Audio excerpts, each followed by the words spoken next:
Hanggang ngayon ay hindi pa nga nagbabago ang nararamdaman ni Maine Mendoza at Alden Richards sa isa't isa.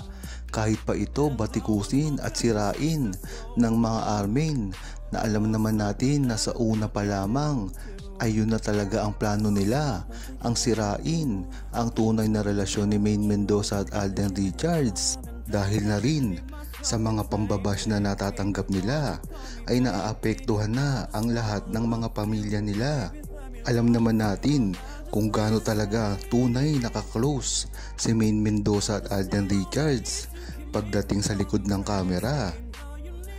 Dahil ang pagkakaalam ko, pag si Maine Mendoza at Alden Richards ay nagsama ngayon, tiyak marami silang mababali ng mga kontrata. Maaaring makasira sa kanila ito sa kanilang management. Ito ang ipinahayag ni My Name is Teo.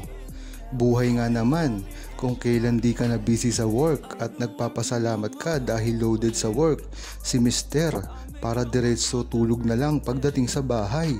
Kaso hindi ganun ang nangyayari, mas lalong pagod ang misis sa buhay.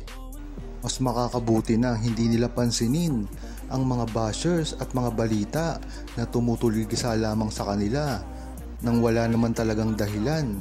Walang kakwenta-kwentang mga balita na ang dahilan lang ay para sirain ang karir nila at ang buong Aldab Nation.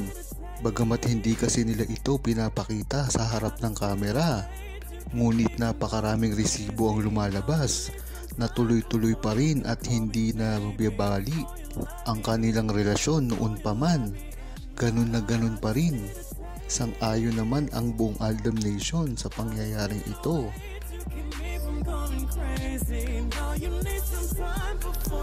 Huwag kalimutang mag-subscribe, comment at i-like ang video na ito.